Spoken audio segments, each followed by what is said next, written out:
Hello दोस्तों, मेरा नाम है वैशाली शाह। मैं आज फिर से आपके सामने एक नए वीडियो के साथ हाजिर हुई हूँ। अगर आप लोगों को मेरा पिछला वाला वीडियो अच्छा लगा है तो प्लीज़ लाइक करके सब्सक्राइब कर दीजिएगा। जैसा कि अभी तक आप लोगों ने देखा है हमारे पिछले वीडियो में कि हम लोगों का इस नया जो एजुकेशन सिस्टम चेंज होने वाला है वो एक्चुअली है क्या। तो अभी तक हमने देखा है स्कूली स्तर तक क्या एजुकेशन सिस्टम होने वाला है। चलिए फिर से एक क्विक रिवीजन कर लेते हैं। पहले जो हमारा क्लास 10+2 का जो एजुकेशन था वो कन्वर्ट होके 5+3+3+4 5 that means nursery KG nursery LKG UKG 1 and 2 this is the 5, then 3 4 5 this is the 3, and then 6 7 8 this is also 3, and the 9 10 11 12 that is the 4. This will be the education system of school up to school. इसके साथ ही हमने ये भी जाना था कि हमारा जो ये एजुकेशन सिस्टम है ये लास्ट 34 साल के बाद अभी जाके बदल रहा है। और ये भी हमने पढ़ा था कि जो ह्यूमन रिसोर्स डिपार्टमेंट है उसका नाम अभी बदल करके एजुकेशन मिनिस्ट्री रखा गया है, जिसके मिनिस्टर है रमेश पोखरियाल सर। ये अब तक का था क्विक एक रिवीजन। अब चलिए हम लोग चलते हैं कॉलेज के का जो नया एजुकेशन सिस्टम चेंज हुआ है उसमें क्या क्या चेंजेस आए हैं। चलिए उसके बारे में जानते हैं, समझते हैं। अब कॉलेज में पढ़ना होगा बहुत ही आसान। बहुत ही आसान कहने का मतलब है कि पहले बच्चे जो एजुकेशन के करते ही रहते थे, बट उनको मार्क्स नहीं आते थे और उनके मनचाही कॉलेज नहीं मिल पाती थी। अब ये इस सिस्टम में सरकार ने थोड़ा सा पॉज लगाया है। वो पॉज क्या है चलिए अब जानते हैं। उस पॉज का नाम है common aptitude test, that means CAT.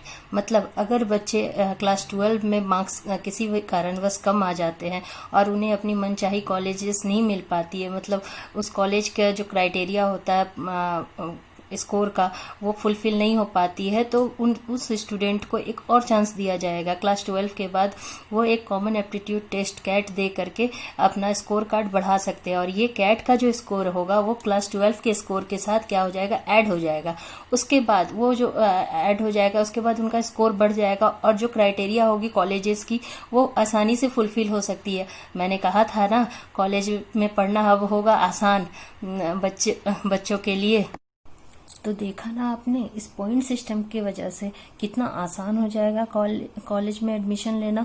मतलब अब क्वालिटी एजुकेशन को ज़्यादा वैल्यू दिया जा रहा है, ना कि क्वांटिटी एजुकेशन को। चलिए अब देखते हैं और क्या क्या बदलाव सरकार ने हमारे कॉलेज सिस्टम के एजुकेशन में किया है। पहले क्या होता था कि मतलब अभी भी एक्चुअली चल रहा है, जब तक ये लागू नहीं होता है तब तक आई थिंक कि लड़कियों की 1 साल के बाद या 2 साल के बाद शादी हो जाती थी, तो वो ग्रेजुएशन अपना कंप्लीट ही नहीं कर पाती थी। और लड़कों के साथ भी ऐसा होता था, किसी तरह की पर्सनल प्रॉब्लम्स की वजह से वो फर्स्ट ईयर में ही या सेकेंड ईयर में ही पढ़ाई छोड़ देते थे, जिसकी वजह से वो अंडर ग्रेजुएट ही रह जाते थे। तो सरकार ने इसके ऊपर भी ध्यान दिया है, इसके सॉल्यूशन भी किए हैं। अब क्या होगा अगर कोई स्टूडेंट फर्स्ट ईयर के बाद किसी कारणवश छोड़ देता है तो उसे सर्टिफिकेट मिलेगा, जिसे कहा जाएगा सर्टिफिकेशन कोर्स। और कोई अगर सेकेंड ईयर के बाद छोड़ता है तो उसे डिप्लोमा की डिग्री दी जाएगी, और कोई अगर थर्ड ईयर के बाद छोड़ता है तो उसे बैचलर डिग्री दी जाएगी। और सबसे मजेदार चीज ये है दोस्तों कि अब मास्टर्स 2 साल के नहीं 1 साल के ही हो गए हैं। मतलब कि 4th ईयर के बाद उन्हें जो डिग्री मिलेगी वो मास्टर्स की ही मिलेगी। मतलब वो रिसर्च के साथ ही वो अपना 4th ईयर कंप्लीट कर सकेंगे। 3 साल ग्रेजुएशन के और 1 साल मास्टर्स के, 4 साल का कोर्स रहेगा। अब कॉलेज में भी स्कूली बच्चों की तरह मन चाहे सब्जेक्ट्स बच्चे ले सकेंगे। मतलब कोई एक फिक्स स्ट्रीम नहीं रहेगा कि उनको आर्ट्स के साथ पढ़ रहे हैं तो वो आर्ट्स ही लेके चलेंगे, वो साइंस के साथ पढ़ रहे हैं तो साइंस ही उनको पढ़ना पड़ेगा पूरे 4 साल तक। ऐसा कोई फिक्स चीज नहीं रहेगा। मतलब कि अगर मैं फर्स्ट ईयर में इंजीनियरिंग कर रही हूँ और इंजीनियरिंग के साथ साथ मैं मैनेजमेंट की भी कोर्स कर सकती हूँ।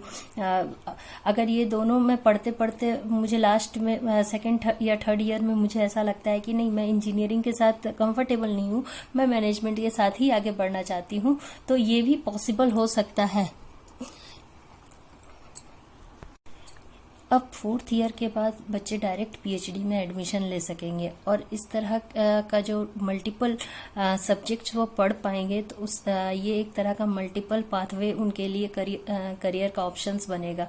मतलब बच्चे अगर चाहें तो म्यूजिक्स में भी पढ़ाई कर सकते हैं और साथ ही साथ इंजीनियरिंग की भी पढ़ाई कर सकते हैं। मतलब एक स्टूडेंट में वर्सेटाइल करियर अपॉर्चुनिटी जनरेट की जाएगी। मतलब बच्चे अब केवल किताब के बोझ में नहीं रहेंगे, बल्कि एक्चुअल जो नॉलेज है, क्वालिटी नॉलेज को ग्रहण करेंगे। चलिए अब देखते हैं और क्या क्या बदलाव किए गए हैं। वाह, it's amazing.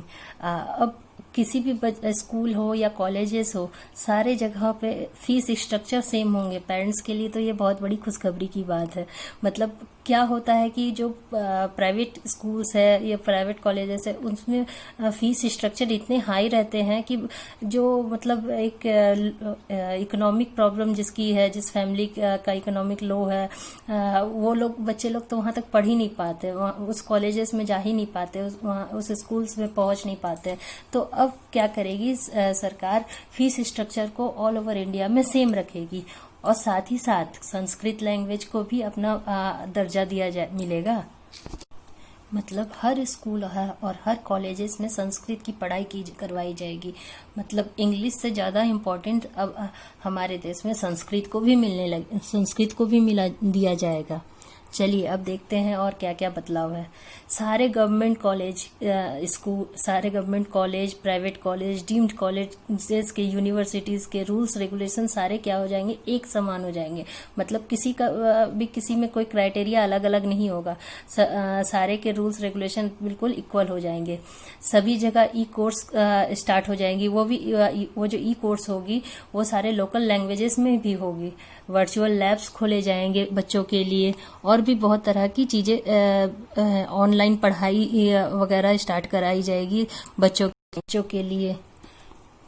Multi entry and multi exit, मतलब बच्चे जब भी चाहे जिस सब्जेक्ट में चाहे एंट्री कर सकते हैं और वहां से एग्जिट कर सकते हैं। मतलब अगर फर्स्ट ईयर में कोई बच्चे अगर मेडिकल की पढ़ाई कर रहे हैं तो वो फर्स्ट ईयर में वो साइंस लेके पढ़ सकते हैं, मेडिकल की पढ़ाई कर सकते हैं। लेकिन सेकेंड ईयर में उनको इंटरेस्ट नहीं लग रहा है तो वो वहां से हट भी सकते हैं और सेकेंड ईयर में वो चाहे तो मैनेजमेंट की भी पढ़ाई कर सकते हैं, म्यूजिक की पढ़ाई कर सकते हैं, आर्ट्स की पढ़ाई कर सकते हैं। फिर थर्ड ईयर में भी अगर उन्हें इंटरेस्ट नहीं लग रहा है तो वो वहां से भी हटके किसी दूसरे सब्जेक्ट की पढ़ाई कर सकते हैं। मतलब मल्टी एंट्री हो पाएगी और मल्टी एग्जिट्स का भी ऑप्शन उन्हें मिल पाएंगे। इस मल्टी एंट्री और मल्टी एग्जिट की वजह से बच्चों में एक्चुअल वो क्या करना चाहते हैं, किस सब्जेक्ट की तरफ जाना चाहते हैं, उसके बारे में उनको अच्छे से समझ में आएगा। अब हमारे दिमाग में ये भी सवाल उठ रहा होगा, अगर बच्चे इतनी बार एक सब्जेक्ट चेंज करेंगे तो आखिर उनका जो रिजल्ट होगा, उनका जो क्रेडिट होगा, उनका जो पॉइंट्स होगा, वो सारा चीज कैसे ऐड किया जाएगा। इसकी भी सरकार ने एक नई योजना बनाई है। इसकी योजना ये है कि एक स्टूडेंट जितना कोर्स करना चाहेगा कर सकता है। मतलब अगर वो मैनेजमेंट भी करना चाहे मैनेजमेंट भी कर सकता है, इंजीनियरिंग करना चाहे वो भी कर सकता है और सारे कोर्स का एक क्रेडिट पॉइंट जनरेट होगा। मतलब वो जिस स्तर तक, जिस लेवल तक वो उस स्टडीज को करेगा वहां तक का उसका क्रेडिट पॉइंट वो जनरेट हो जाएगा और हर एक बच्चे का, हर एक स्टूडेंट का एक क्रेडिट बैंक फैसिलिटी दिया जाएगा हर एक स्टूडेंट को, जिसमें वो क्रेडिट पॉइंट ऐड होते जाएगा। और final year means 4th year में वो जो कोर्स करेंगे उसके बाद जो 4th ईयर के बाद उसका जो लास्ट क्रेडिट पॉइंट जो ऐड होगा वो सारे 4 साल के क्रेडिट पॉइंट को ऐड करके फाइनल मार्कशीट जनरेट किया जाएगा और उस बेसिस पे बच्चे आगे अपना पीएचडी की पढ़ाई किस सब्जेक्ट में करना चाहते हैं, कौन सा सब्जेक्ट उनके लिए बहुत अच्छा है जिसपे वो अच्छे से रिसर्च कर सकते हैं, वो सारा चीज वो अच्छे से समझ सकेंगे इस क्रेडिट बैंक फैसिलिटी के कारण। और अब प्रैक्टिकल नॉलेज पे ज्यादा फोकस किया जाएगा रादर देन थ्योरेटिकल पार्ट। तो ये था हमारा जो आने वाला जो एजुकेशन सिस्टम है, उसके बारे में एक छोटे में, शॉर्ट में, संक्षेप में एक छोटा सा वर्णन। अगर आप लोगों को ये वीडियो अच्छा लगा है तो प्लीज़ कमेंट कीजिएगा। और इसके अलावा भी मैं जितने हमारे जो करंट अफेयर्स के जो टॉपिक्स है उसके बारे में मैं आप लोगों को जानकारी देते रहूँगी। बहुत बार ऐसा भी होता है कि मतलब हमारे इंडिया में कौन कौन सा लॉ तो बहुत सारे हैं, इंडस्ट्रियल लॉ वगैरह के बारे में मैं बात कर रही हूँ, बहुत सारे लॉ है, लेकिन क्या अपडेशन हुआ है उसकी जानकारी हम लोगों को अपडेट नहीं हो पाती है। तो मैं अपने इस चैनल में उस सारे अपडेट्स के बारे में भी आप लोगों को बताऊंगी कि हमारे इंडस्ट्रियल लॉ के बारे में क्या चेंजेस हुए हैं, नहीं हुए हैं, इस बारे में भी। तो चलिए, बहुत जल्द ही मैं नए वीडियो लाऊंगी जो कि अपडेशन ऑफ इंडस्ट्रियल लॉ और लेबर लॉ के ऊपर रहेगी। अब तक देखने के लिए थैंक यू। लाइक ज़रूर कीजिएगा। बाय।